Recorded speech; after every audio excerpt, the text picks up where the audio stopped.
Namaste Swamiji and welcome again.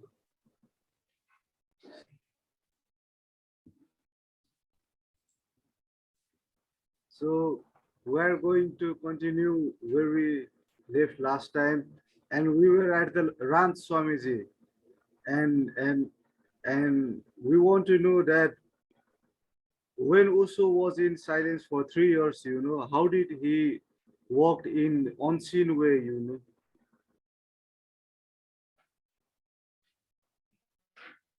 I didn't hear your question. When Osho was 3 years in silence, what? When Osho was in 3 years silence at the ranch, how did he walk in unseen ways because he was not talking? So how was he walking with his people, Swamiji? You see, a master like Osho, he worked for, I don't remember, about 35 years, going all around India on those trains full of shit, full of people vomiting, dirty, yeah? And he was going there trying to find people, was throwing his net. So he found his people. And when he went to Rajneeshpuram with the commune, he had his people already. So he didn't want to talk anymore. And just prior to that date, when he left Pune to go to Rajneeshpuram, to America, he already had everything mapped out. He went into silence on the 10th of March, I believe, and he didn't speak for 3 years.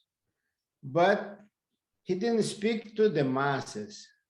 Yeah, he would draw like 50,000, 100,000 people in big warehouses in Bombay, and he would be talking. And he did that for many years. So I guess he got fed up, because I would be fed up, to talk to all these people all the time for so many years, and going in trains everywhere, staying in somebody's house all the time, just throwing his seeds to see if some of them became trees. And some of them became trees. Many beautiful people in India are enlightened nowadays because Osho threw the seeds. And then he got his people, he said, now I'm gonna just take it easy. I have some health issues and I have to take care of my health. So I don't want to talk about anything with anybody anymore. So I went into silence. And then he stayed in Rajneeshpuram in silence. Very few people talk to him. When a man goes into silence, it's not that he's not going to open his mouth anymore. It's not every day that you find a Meher Baba. Have you ever heard of Meher Baba? Meher Baba didn't speak. He just wrote when he wanted. But writing is also a way of talking, because you're expressing your mind there. Silence is silence. There is no two ways about silence. And in the ranch, many times while he was in silence, I had some conversations with him. I slept under in the afternoon before he went for drive-by, I would sleep under his deck, because, I woke up early, meditated, went to the kitchen, worked, went to the garden, worked. So I was very tired all the time because I was working 18 hours a day. So when I had the chance to take a nap, I would take a nap. And Osho would go to sleep after his lunch. Me too. I would go under his deck, nobody knew, and I was there, me and the rattlesnakes. The rattlesnakes. And 30 rattlesnakes under his place, yeah? And but that danger, I didn't know about the rattlesnakes because they were on the other side of the place. Yeah, there was a wall, and I was on this side, they were on the other side.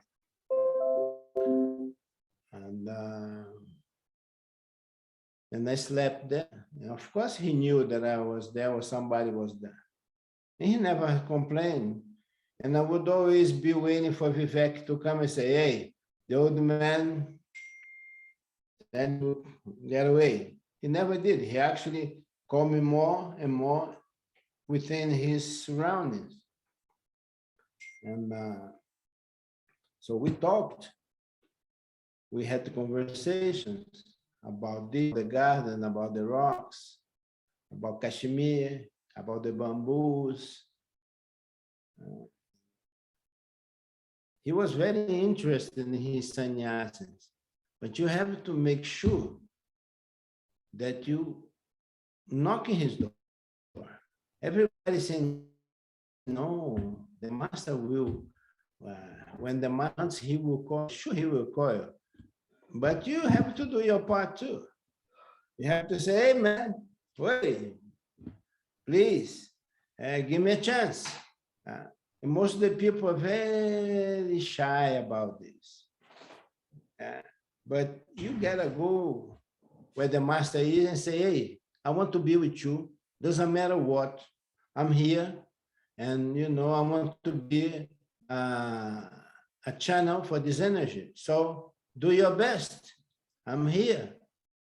There was a guy from Bodhidharma, Huineng, he cut his hand and threw it away and say, hey, man, turn your head this way. Otherwise, I will cut my head. And that was the guy who succeeded Bodhidharma, the successor. Yeah.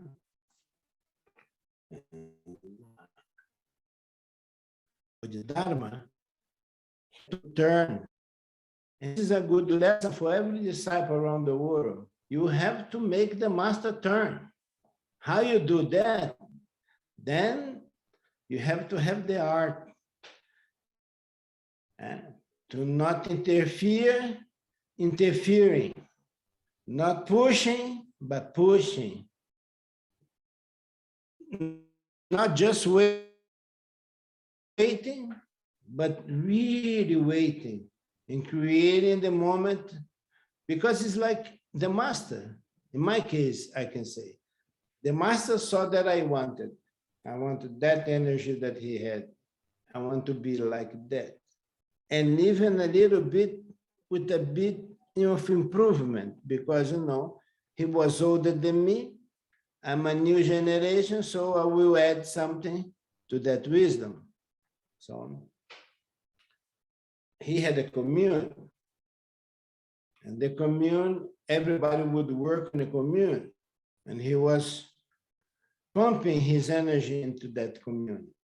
Nowadays, there is no commune.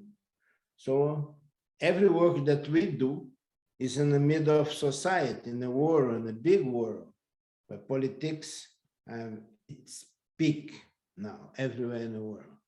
They want to control the world. They want to control your three-dimensional form, your three-dimensional understanding, your three-dimensional spirituality. But you must go beyond this three-dimensional aspect of existence. Yeah, there are many dimensions. Yeah? Dimensions beyond. Yeah, many dimensions. So don't be stuck in your body. Everybody teach you from very early age that you should fit in this little slot. You have to have a profession, you need to have a degree, you have to have a family name, you need to have a house, a wife, kids. This is society. And if you make one mistake, the punishment is very severe. They kill you in some place. Yeah? And man is not free. Yeah? I live in a place where the ultimate freedom is there within. This is the ultimate freedom. They can come and cut your head off, and you're gonna be watching your head rolling down, laughing, say, "What an idiot!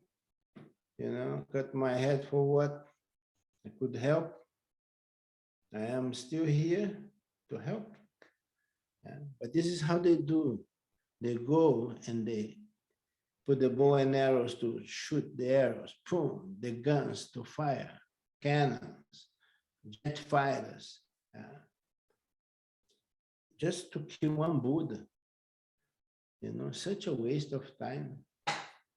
And because one Buddha goes, 10 more come. I was telling my lawyer here, this belongs to my lawyer, Dr. Anand. I was telling him that mankind, when they leave, they should leave some seeds behind.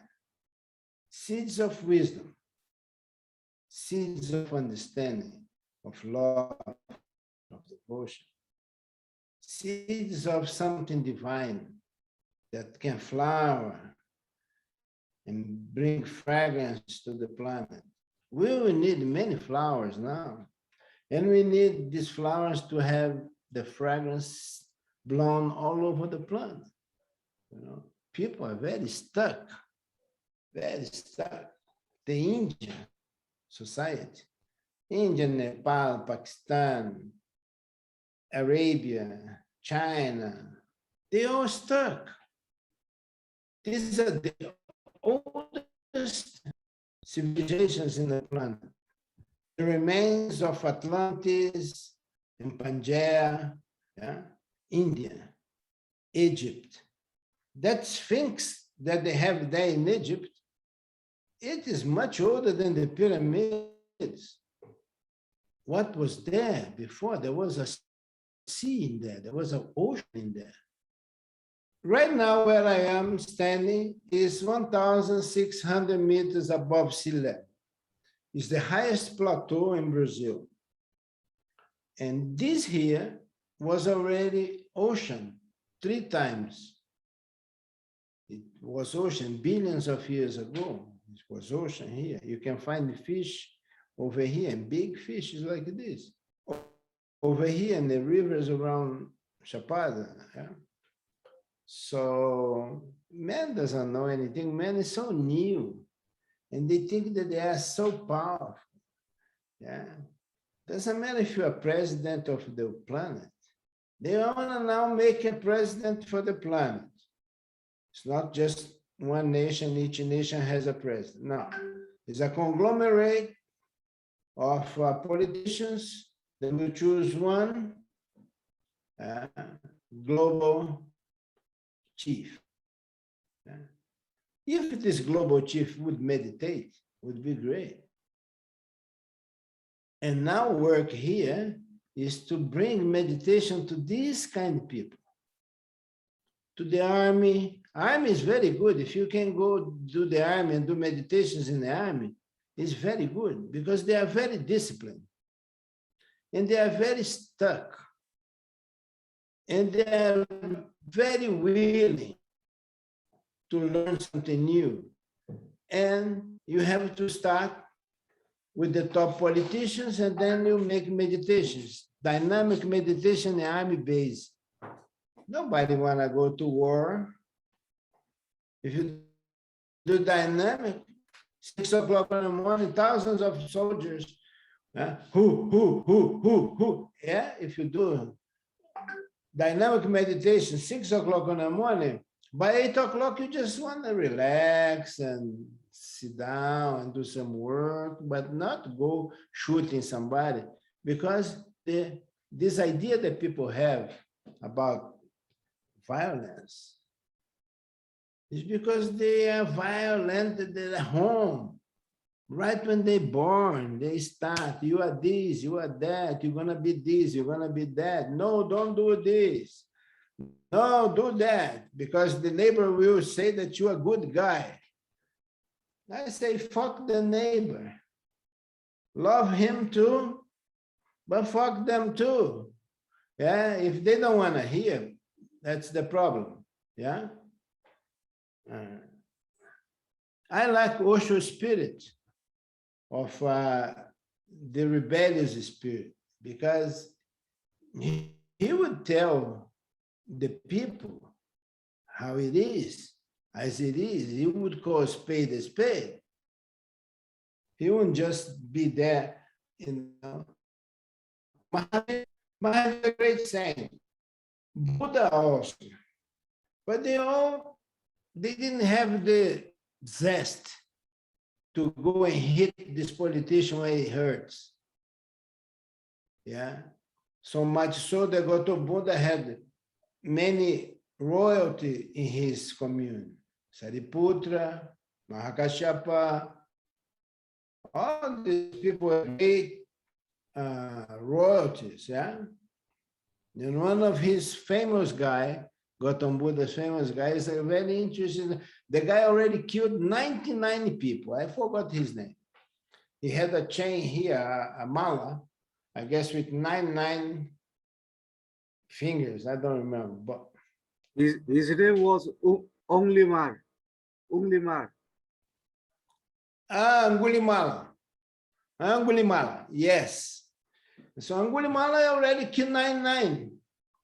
He was waiting for one to make 100. And now the disciples said, no, Gautam Buddha, you cannot go there. You crazy, man? You going there? He's just waiting for you. And then the disciples started to go. Gautam Buddha walked into the forest and went in, and there were 50 disciples. And then when he looked back, there were 30. And then when he looked at 10, and then when there was nobody. So he was alone there. And then Angulimala is there and asked him, are you crazy? I'm a dangerous man. And Gautam Buddha said to him, no, you're not dangerous. The only danger here, I am the dangerous man, because I will take you with me. You are ready. You just don't know. And this is how compassion should be. You need to have this compassion for the ignorant. And so much so that Angulimala, he went with Buddha after blah, blah, blah. There they talk. I don't know what the story went, but you know, Gautam Buddha was Gautam Buddha. So he took Angulimala with him. And Angulimala got enlightened.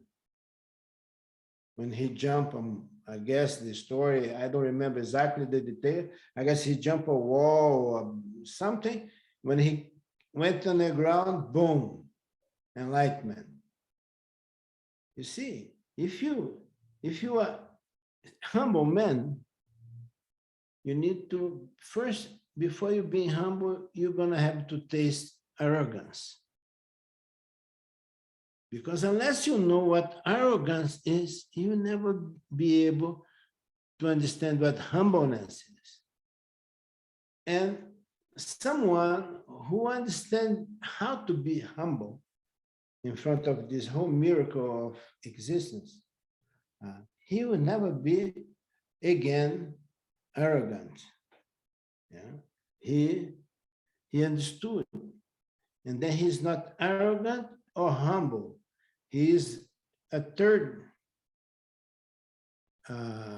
is a connect, how you say, is a addition of humbleness and arrogance makes a third understanding.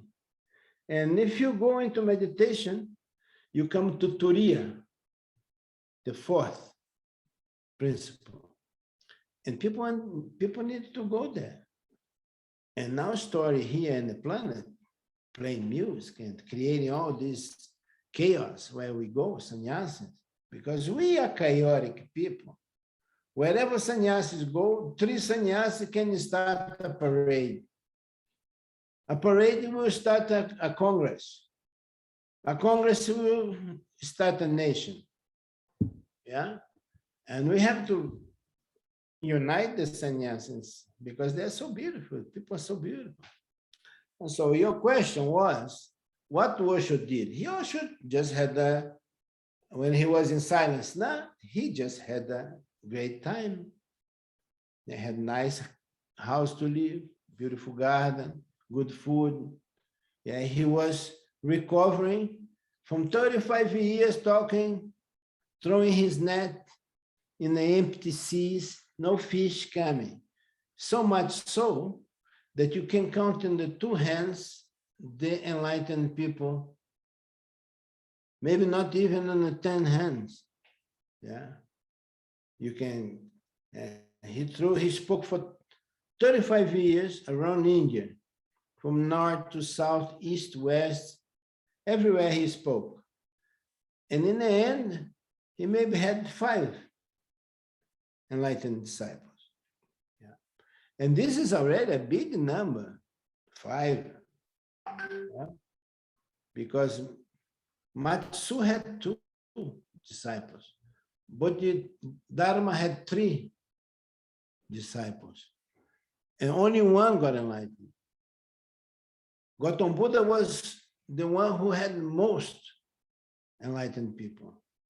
If I remember the numbers right, was 500 enlightened disciples. This is a real achievement. If you can leave 500 seeds sprouting, become big trees, you are lucky. You're really a winner. If you leave 1, you're already a winner in this mad race. Because in this mad race, people don't want to wake up. And what the master does, the master go, imagine if you're a man and you have somebody all day long kicking your balls. That's what the master does. Yeah. You don't have 1 second of rest. Yeah. And you go in and out, you go on, and you just, there are many stories. Yeah. There's the story that the king had an idiot son and sent to the master on the mountains. So when the boy was presented to the master already hit him with a stick. Bang! He said, look, every day from now on, whenever I catch you, mind fucking everywhere, I will hit you. So the guy was already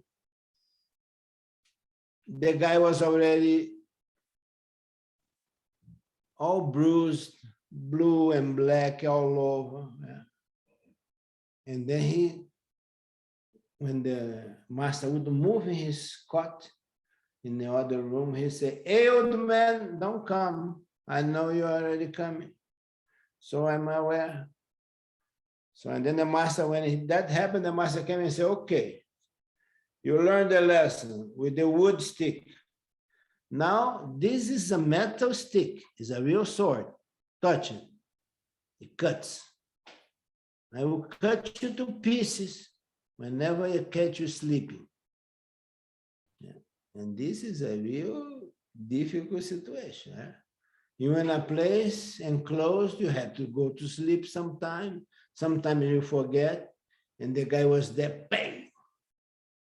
Yeah. He won't give to really hurt you, but he would draw blood from you. So you see it. It's not a joke. So, and this story goes on and on until the day that the disciple already had a few scars everywhere because, and then the master came and said, okay, you learned the lesson. I will give you my sword now. And then in that moment, in that fraction of seconds, the disciple thought, oh, now I'm going to get revenge. I'm going to cut him to pieces. And the master looked at him and said, don't even try. Because even in the last moment, you can fall. And with Nivedano and Master Rosho, this was really a test, a fire test. He was pushing Nivedano day in, day out. Yeah. day in, day out. Yeah, he would say beautiful things about Nivedano, and the whole community would hate that. Not the whole community, but many people, the jealous people, would hate that. Yeah. How a crazy man like that can get so much love from the master? What is that make that chemistry to happen? That chemistry is love, is trust, is you leave behind everything just to bathe in that sun, in that aura of the master. If you're not ready to do that, you're just gonna be a spectator, somebody in the crowd feeling good, then the master is there, but nothing happens, yeah? And you have to challenge the master because he wanna, he has it, but he's not gonna give it to you if you don't go in there, find a way to sneak in. And the master knows all the tricks. So for you to sneak in his space, you have to refine your talents. And Nivedano found that with the music, with the sounds. Yeah. And the sounds would surprise the master. Live there, he would stop, and then all of a sudden there was something new, and he would look and smile. And that smile is the smile of the beyond.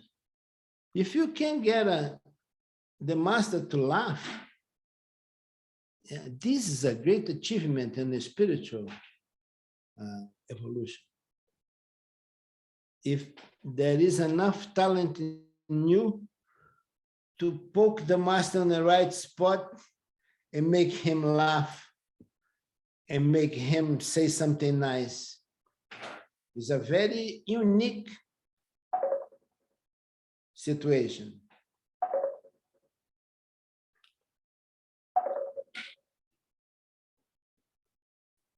I don't know these machines here, they're all crazy. So if it goes out, we continue next day, but you know. Okay, Swamiji. So you have to go to the master open-hearted.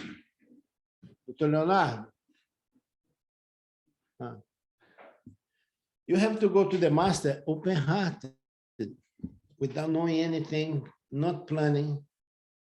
I witnessed in all the communities, all this planning, the mental activity of people.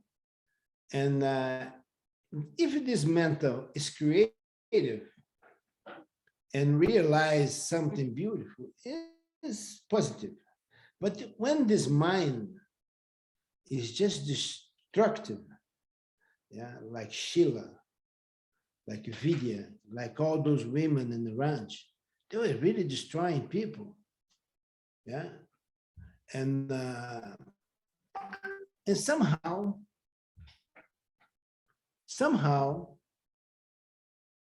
I combat them. I was fiercely against them, against Sheila, against Padipada, against Vidya, and I would tell them to fuck off, yeah.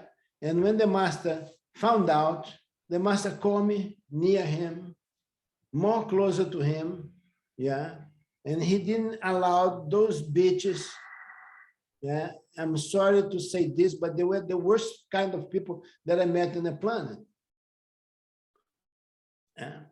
And the FBI should go after a few of them that they missed. They were the real bad people. Sheila was just a clown. So Yeah, Sheila was just... Swamiji, right now, we had a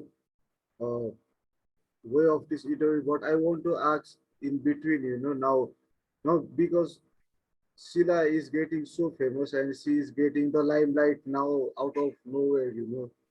So what is it all about, and what should she really think about?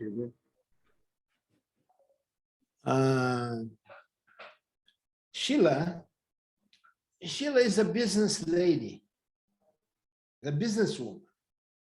Yeah. And she has some frustration because she wanted to be American. She likes the American way of life. She studied in Princeton University, and she was married to my friend Jayananda, who is American. And she liked the idea of America. And then now she found a way to be on the brimlight again. Yeah, she now is like a Sheila, but she's a clown. You know, she used to be such a beautiful, loving person. And now she became an old croon, like lifeless, no spark, no nothing. Vamos, no. Yeah, it's just, you know, she now wants to be famous. Maybe she needs money, so she's spreading bullshit lies about Osho. Osho was not a drug addict. He probably took some painkillers because his body was always in pain. But he was not a drug addict, like Sheila wants to portray him. Yeah. In fact, they were the culprits. Sheila. Sheila was responsible for the whole shit that happened in Rajneeshpuram.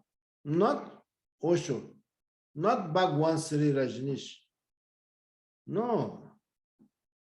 Those women that controlled Rajneeshpuram, I guess only two or three of them went to jail. They should go, all the 12 of them should go to jail because they're all involved. And they boyfriends also, and they ass lickers also. There were many people, yeah. There were many people that they were involved with this terrorist act.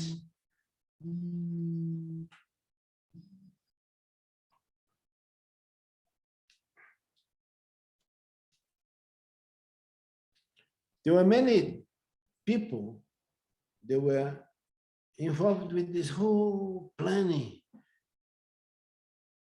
You know, America allows you to do your thing. Yeah. America allowed you to be free. It's the land of freedom. Unless you go, I'm sorry, I have to turn this whole thing off.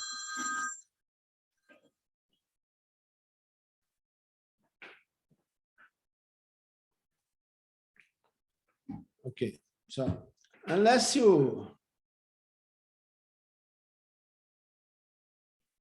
you don't go within the American fiber and disrupt that idea that they have about God, the religion, you know, you go by undetected. They will live alone. But Osho is not such a kind of person. Osho goes right where it hurts and he pull with the pliers and yeah, and make it hurt.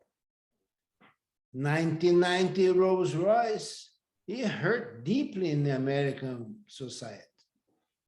And this is a man from India.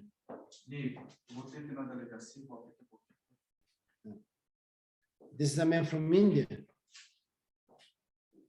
coming to America and have 1990 Rolls Royce, and everybody there is happy, and these people are mind controlled, and these people they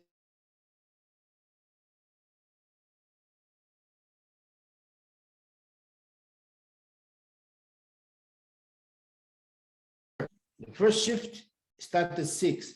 So 5:45, we leave the trailers, 10, 15 people, and we would walk all together laughing and going to prepare the breakfast for the community. We go all the way to 12 o'clock.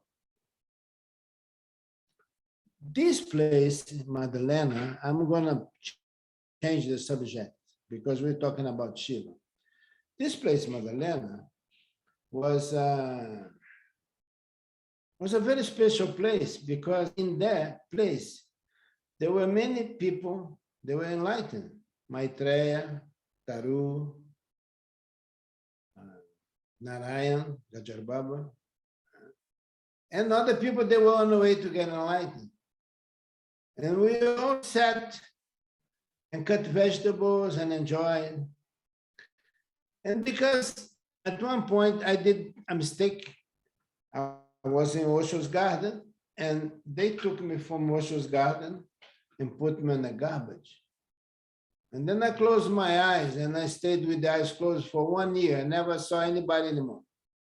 I would go on a truck, and my friend Anshumali, MIT doctor, very, how I say, school person, a genius. He was in charge of recycling. And it was the first attempt of recycling. And we did in Rajneeshpuram. And I was his mate on collecting all the wood and metal, everything, and take to the recycling yard. And I thought it was unfair what she did and politics, because at that point, I was already going in the master's ambience, the master's environment. Yeah, because you not just be close to him, you have to, there is a vibe that when you detect that vibration and you go in that vibration of the master, some transformation is happening. And unconsciously, many people notice this. And for sure, Sheila noticed that. Yeah. And the other 2 or 3 politicians in charge noticed that. So they want to take me away from that because it's dangerous. Imagine another enlightened guy, or another 3 enlightened guys. They're going to give hell to those idiots. And Sheila and her crew was really the worst people I met in my life. I was sent to the kitchen, and my punishment was to wash 30,000 dishes every day, because the communion would eat lunch, breakfast, dinner, a snack, and altogether was around 35,000 dishes every day. And was terrible, was the worst job I could find, because, I like outside in the sun, in the rain. And I was inside of this cubicle, very small place, like 1.5 meters by 3 meters, with 3 machines, and put all these dishes in. And I did that with very much love and devotion. I said, I'm here for some reason, so let me find out what it is. And you know what it was? I have to deal with the most idiotic minds that I met in my life. Sheila, Patipada, and Mahoma. Homa is a Brazilian girl that she's seen in Brazil. And the poor girl, she is lost. And I was so sad looking at him, at Madalena, looking at her, because Patipada was in charge, the mama, under Sheila. And they all did Sheila's bidding. Sheila said, jump. They would say, how high? All the time. They would never say, why do I have to jump, man? I'm sitting here nicely, why you want me to jump? And Nivedano did that. I had a very good partner, musician, Swami Anand Rupesh. He's the other percussionist in the music, in the tapes. And Rupesh was the devil. Rupesh was a Mexican, and he had the courage, the daring. And when we came together, in Rajneeshpuram, when I met him, he was waiting for me. The first moment I arrived in Pune, he said, "Hey, you are Swami Nivedano, and you're so and so. I know you. I'm waiting for you. I know you're a musician. So I have my tablas here. Can you come with me and play in Dadaji's tomb back there in the Samadhi?" I said, "Great." The first thing I did in the ashram was go with Swami Anand Rupesh to play in Dadaji Samadhi. Yeah? And Rupesh and Nivedana, we were like the bandits. We would steal the horses in the night because we had the girlfriends. And the trailers were like 12, 14 people sleeping in the trailers. And we had new girlfriends, so we want to be with our girlfriends and nicely. And I said to Rupesh, can you ride horse? Yeah, I asked the girls knew how to ride. So we'd go at night after dinner and steal the horses in the corral, put the saddles in and go to the mountain. And stay there and have a bottle of something to drink and have fun. And it was merry times. And one day they found out that we were going to the forest, the pine forest with the girls. And Rupesh told Shiva, look, we want to fuck in peace. It's summertime. I have my girlfriend. I want to go out. I don't want to go in a trailer with 12 people hearing what I'm saying to my girlfriend. So we go with horses. One stay on this side of the waterfall, the other stay on the other side of the waterfall. And it's beautiful. And then we come home. What is the problem with that? No, this is a breach of security. Maybe you guys bringing guns and drugs and this into the ranch. This is the sick mind of people. Yeah? They won't see that we're just lovemaking, enjoying. Yeah? Osho never said anything. All this story will eventually end up in Osho's ears. Maybe you heard about Sadarji. Have you heard about Sadarji? Sadar Gurdial Singh? Yes, Swamiji. Okay, so Sadarji, one day, somebody caught Sadarji making love. Sadarji was like, I don't know, 70 years old. And he had a nice little young Japanese girlfriend. And they were in love. And Sadarji started to make love with the girl inside Buddha Hall after discourse. So, and then these people got very upset. Oh, Sadarji making love with the girl in Buddha Hall. And so when Osho heard, he said, that's good, Sadarji. This is the best place to make love because the place is so much full of love that only somebody with that perception and that sensitivity would make love there in Buddha Hall. Leave Sadarji alone. You guys missed the point. Coming to complain me about my beloved Sadarji. Yeah. That's how it is. People have a sick mind. When they're not having fun, they don't want you to have fun. So you have to go beyond this.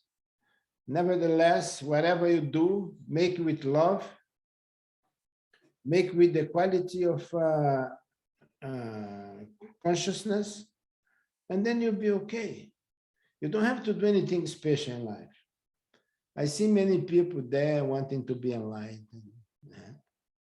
I met one guy another day here in Brazil, and he has a good vibe, but he's not enlightened. And he plays the enlightened role. Yeah. And first thing, an enlightened person will never say, I am enlightened. Because if you're still at night, you're still there. So when you're nobody, everyone can feel it. You don't need to say anything. You touch the sky and you walk on the earth and you bring the sea together and the sun and everything together inside your being. and the starry nights and all the poems and all the fragrances of all the Buddhas you bring with you if you don't have anything inside you. The moment you say, I am, you miss the point. And that's we go back to the story again. Osho was giving Nivedano the rope. Yeah, he would pay rope to Nivedano to hang himself. Yeah, and he was tricky with Nivedano. Yeah, and stories that I cannot tell here because it happened in the private of 3 o'clock in the morning when I was doing his sock. Nobody was awake. And people would say, no, this is not real. And I say, he came to me when I was doing his socks. I used to do his socks. I would make the socks, the machine. And then the only time that I was possible, that I had time to do that job of dyeing the socks, is I have to dye the socks to match his robe collar. So I did that 3 o'clock in the morning. And instead of go sit and meditate, this was my meditation, touching the guy's feet 24 hours. Yeah. And I would go and dye the socks to the proper color. And one day he came up. One day I will tell this story. Now is not the time. Now is not the time because they can kill me. Yeah.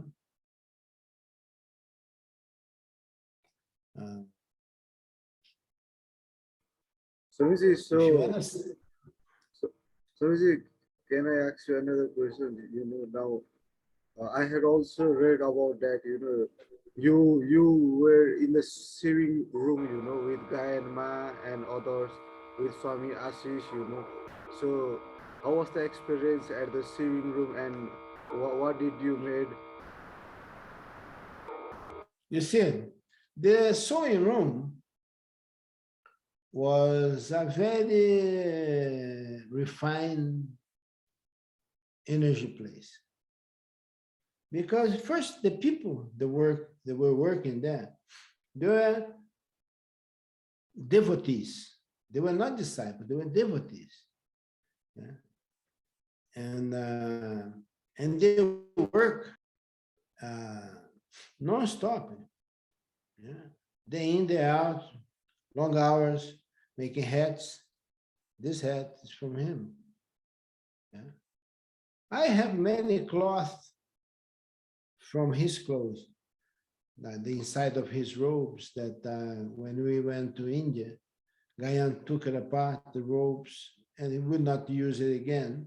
And she made shirts for me like this here, yeah.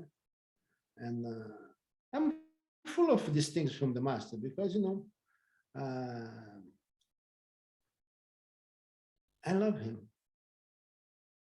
And his vibe is with me. And if I can imbibe that vibe of him, I can throw away the hat. I already burned a lot of things from him because I know I can't carry all the stuff. Yeah. Many things. Yeah.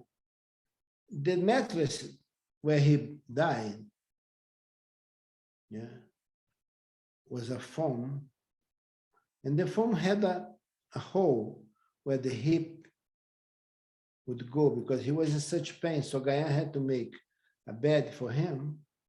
They had a hole. When he lay down, the hip wouldn't touch. The hip would be inside of that hole. So when he died, nobody wanted that thing. So I rolled it up with Gaia and it brought to Brazil. And I slept in that mattress for many years. Many years, like, I don't know, 12, 13 years. And would be my meditation place. If I would make love with Gaia, and that thing was like a transcendental situation. And then we would sit in that bed and would meditate and it was totally curtained with mosquito net, yeah. It was like a mini room, yeah, with his bed, and was a sacred place. But I live in a forest, and this house was in the forest. And it's really deep in the forest. It's not just here in the forest. It's on the other side of the river. And so one day I forgot the zipper open. So 10 days later, when I went back to the house, they were full of rats inside. So what I did is I rolled that up everything and I burned it, everything. And the thing is, you have to go beyond this attachment. People are attached to things. Like you got these gloves from him. Use these gloves. It's yours. Have fun. Just don't go to work with them. This is a piece of sacred history. Yeah. Thank you so much. Like this hat. Thank you so much. And there are many people around the world that want in these things. Yeah. And I want to make a museum. Yeah. Maybe Nepal. I don't know. Yeah. Find out. Maybe you bring me to Nepal. Yeah. I offered to Tapoban to do something. But they, I don't know, they are also politicians there, you know, and I am a devil too, man. I'm a rebel, yeah. And I don't care for all this blah, blah, blah, this political stuff that goes on. That's why I didn't want a center. I didn't want a commune. I didn't want anything, yeah, that the ashram, OIF, everything that these people do. No, I'm making a town here. My place here, I'm making a village. Yeah, for meditation, for love, for transcendence. This is what I'm doing here. Yeah, I fight the politicians, the priests. Yeah, I had 21 processes in the justice here on the courts, because we have a huge place on top of Brazil. On top of central Brazil, there is a plateau called Chapada Veadeiros. So this is 1,600 meters high, where the waters starts to the three major basins, water basins of Brazil. And 6 of these rivers starts in our property of these main rivers. So we are here on the top of this most rarefied environment, pristine, beautiful. We're making here the new man starting point, the golden future. This is what I'm doing here. Yeah. And I can say that I'm just co-creating with this oceanness that is around. And it's very difficult because resources, money, unless you do something illegal, is very difficult to get. And what I mean by something illegal, I can go dig for crystals, I can dig for gold, I can dig for other minerals, and I can make money. But I created a thing called Associação Ecológica Alto Paraíso, means Ecological Association of Alto Paraíso, which takes care of this whole 10,000 hectares of land against hunting, fire, depredation, mining. And it's a very rich country, rich place. And many politicians want it. And I have a continuous battle against these people that want to come. But man, I am like Arjuna and Krishna. Yeah, I have many arrows too. Yeah, yes. Yeah, I am like Shiva with the trident. Yeah, just nowadays we don't have tridents. We don't have bow and arrows. We still have bow and arrows, but other kinds. Yeah, but I am a rebel in the heart.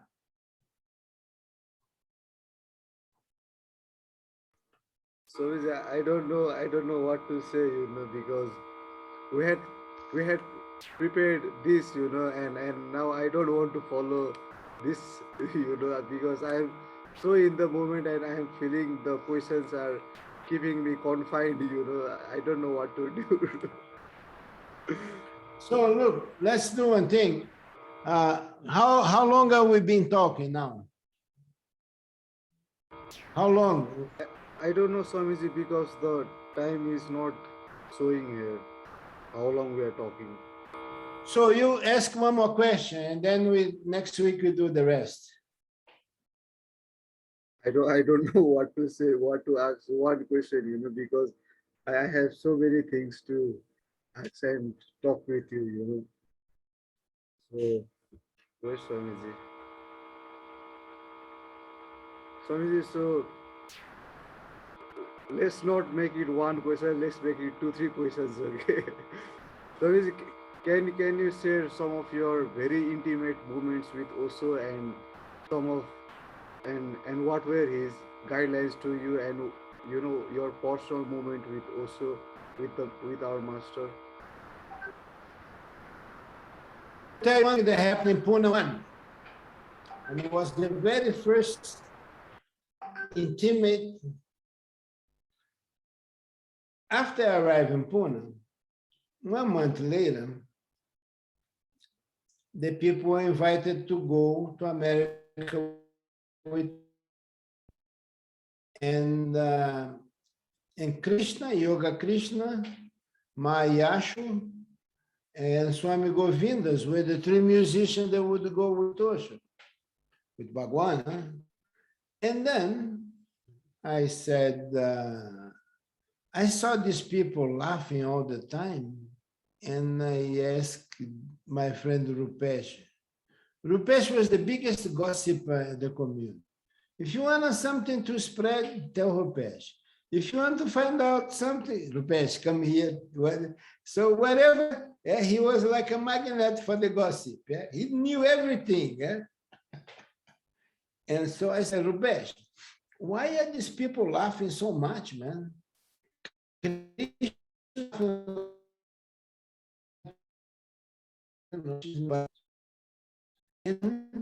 I went next day we meet the hall and we pray for the sun Swamiji, your voice is and play the lagging. But Are you okay now? yeah, now better. And then so the next morning we went to Buddha Hall, played the first two songs, and then in a break, in a silence, Rupesh said, "Oh, Nivedano, I remember, I didn't tell you. They going to America with one, and we are not going." And look at Rupesh and say, "This is satsang is going on. There's a silent part, yeah." And Rupesh come to me and say, "Hey, Nivi, I forgot to tell you. This time we're not going." And I say, "What?" Such a deep thing in my heart. And I look at Bhagwan sitting there, and I said, "No, this is not right." And then I was going to make a sound of the ocean. I had a bucket with water and some marbles, round marbles that would roll in the water and make like the sound of the sea. And then I couldn't play, and the tears start to go down. And the tears would go in this bucket, make plop, plop. The microphones were on because we were supposed to play. But you can only hear in Buddha Hall the plop, plop, plop of the tears, plop. Yeah. And I was telling to Bhagwan, "No, man, I'm going with you. Don't do this to me. I just arrived. And it was difficult to get here. So now you're going back to America where I was. Now I have to go too. Don't do this to me." I'm saying this to me heart to heart. And then this was the music. just the tears in Buddha Hope, saying, man, get lost, I'm going with you. And then he stood up, he namaste everybody, went in a Rolls Royce, went around Buddha Hall, and came to where the musicians were, halfway to his house. The musicians were playing just next to the net here, the curtain. And Mapuja came out of the car and said, Nivedano, come here. Come to my room. The car went to Lao Tzu's house, and I went to the room with her. And she said, Bhagwan said for you to go to America with him. So you cannot tell anybody. You can only bring one suitcase, and this suitcase has to be here 3 days before you guys going to America to be inspected. So no contraband can be taken to America. She was concerned about somebody taking hashish or somebody taking any kind of thing that would make problem for Bhagwan. Eh? I couldn't believe, because this is the real heart-to-heart communion. Yeah, I was telling him, man, fuck off, man, I'm going with you. Doesn't matter what happened. You're my master and I'm going with you. And I said in such a way, and with the tears plopping, plopping, plopping inside Buddha Hall. Yeah? And the musicians didn't know what happened because they couldn't play either. Something happened, some magic happened that the connection master was established. So from that day on, I found out that there is a way to get to the master's heart outwards. You have to, for example, making a garden. You know, he in that particular place, yeah, tomorrow 10 o'clock. He had very, Swamiji, your voice is lagging again. he had very specific times. Would sit somewhere, he would listen to music at one time, he would have lunch at one time, dinner, he had very specific schedule. So one of his moments, he would sit outside in the sun.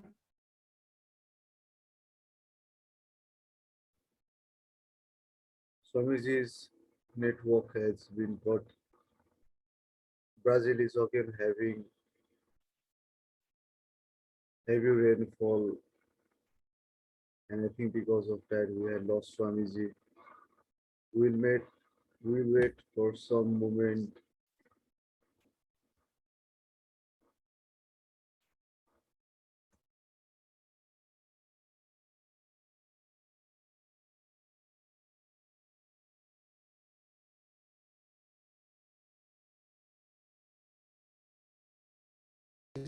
So we are back on. Swamiji, Yes. I can't see you. Can you hear? Yeah, I can hear you, but I cannot see you. Doutor? Olha. Constante. You can see me? Not yet. Não Não. pode ver. Não está conseguindo me ver. Ele tá pergunta se ele mandando de novo o link. Se mandar outro link, Look, you have to send another link. Let's do this week. Remember, stop. Yes, Swamiji. Hello. Can you? I can hear you, Swamiji, little bit. Is the connection is too bad? Let's do a link again. Today or some other day, Swamiji. Okay? Today or some other day, Swamiji.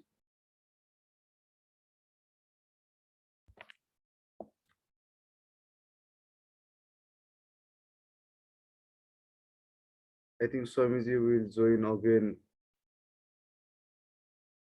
If not, we will end this meet for today.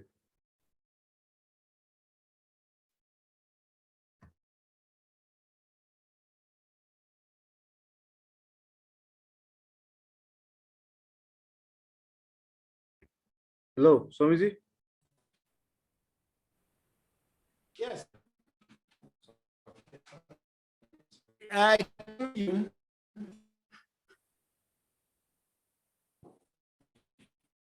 Swamiji, can you hear me? I can hear you, but I cannot see you. Swamiji, can you see me?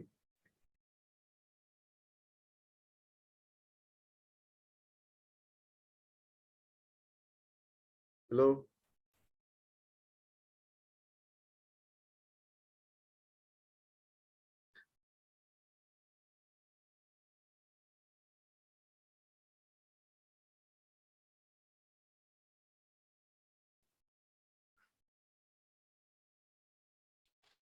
Eu fiquei 24 meses sem duas. Hello, Swamiji. Swamiji, we are back again. Yeah. Yeah, but I cannot see you. You cannot see me now. No. Agora, Now, yes. Okay, I can, yes. So we would prepare a garden and we know that he would sit in that place. Tomorrow, 10 o'clock, he would be there. So, and then we would make a lightning garden. Yeah, we'd put some beautiful bromeliads. And so when the guy arrived in the place, he's shocked. He's surprised. He said, what? This wasn't here yesterday, and now it's here. And that's how you have to do it with the master. One moment is not there, the other moment is right there. And this is you develop this artistry. It's a new thing to be with a master, because it's not everyday event that you're with a master. So, and it's not gonna be something that somebody did and you're gonna repeat. No, you have to find your own way. Yeah, you have to find how to go inside of the master's heart and knock there with your love, your surrender, your devotion. You have to knock in heaven's door. There is a song that says, knocking on the heaven's door. That's what I did. And when they knock in the heaven's door, I say, hey, let me in. And so, and he granted me that. He granted me full space. And just before he died, he sent a couple messages that, together with everything that he did before, made me wanting to come to Brazil to start something here. This is the most difficult place. Perhaps if I was an Indian or American or English, German, it would be easier because there would be more acceptance. But I am from here. It's like somebody from home doesn't make miracles. They don't know. And it's not known that Brazilians are spiritualized people. They have many variations of religions here, but it's all boring, all of them. There is one thing here that I found that had something closer to Zen, with the Umbanda. Umbanda is something that has to do with entities that are in different dimensions. Yeah? And they are these people, these human, these entities, spiritual entities that are here. They live here. And I wanted to channel Osho. That's how I got involved with Umbanda. I wanted to channel Osho. And then I went to this school, which is kind of a sorcery school, yeah? Like Milarepa in Tibet. I went to learn sorcery. And I learned so many things, so many lessons about human nature, how you can create things out of nothing. For example, with the music, if you play 3 different notes with the right intervals between the notes and with the right tempo, you can make you die. I can make you die. And also I can make you alive. Or I can make a boil in you and I can take it out the boil. Yeah. And this is very dangerous. The great Milarepa, you heard about Milarepa, the sage from Tibet? Yes, Swami. Milarepa, I love Milarepa because this guy from Tibet, he was a real devotee. He screwed up everything royally. He learned sorcery and he killed a lot of people. He destroyed a whole village. And because he repented, he went to look for a master to wash out his heart. And he found Marpa. In Tibet, they had Naropa, Tilopa, Marpa, and Milarepa, the 4 great sages of Tibet. Milarepa, I am very fond of Milarepa because he was really a real disciple. And he carried rocks. Marpa would say, I want a house on the other side there. See the hill there, make me a house there. And when the house was just about to finish, 1 or 2 more rocks to go, Marpa would come and say, I changed my mind. I want now you make a house there, in the other hill there. That is better. And this went on for 9 houses, until Milarepa got like it. And Milarepa was so bruised up. Milarepa was so hurt. But unless the master can touch you where it needs to be touched, nothing will happen. And you have to allow that magic to happen. You have to allow the master to come in. And you yourself have to also go in there, in the master. It's a 2-way lane. The master comes to you and you go to the master. Yeah? And then you switch. This go on for years until one day that quads happen. Yeah, you don't go anywhere. You're there with the master. And you know, I'm humble enough to say that I am a disciple. I am a devotee. I'm not a master. Osho called me a master. He said, Nivedano is a master. In the whole context, what happened? He was saying something like Jesus did when Jesus woke up the dead. Wake up, Lazarus. Yeah, that's a very famous passage in the Bible. But it's much better you to be a devotee of the universe. I'm here to learn. I'm not here to be telling people what to do. First, I have my own experience here. My own family, nobody wants what I have to offer. Because what I want to offer is something that is not society-induced, society-oriented. Yeah. And my friends, most are into the society-oriented ways. The internet. People now have boyfriends and girlfriends via internet. The boyfriend is in Nepal, the girlfriend is in Australia. Yeah? And the other girlfriend is in America. And the other girlfriend is in Germany. And the other boyfriend, and so is a whole new way of relating. And I'd rather be in my own forest, doing my own thing there, taking care of, what I have to do there. I love being there. I meditate there more than anywhere else because there is a place of meditation. Yeah? And I went to Umbanda because I want to incorporate Osho. I want to channel Osho.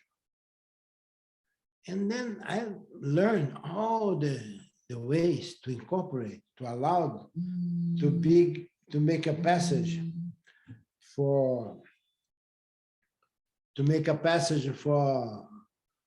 this energy to come through you. And one day there was a big gathering, and all of a sudden Osho is there. And he comes and say, stop this bullshit. Why you keep calling me? Don't do that anymore.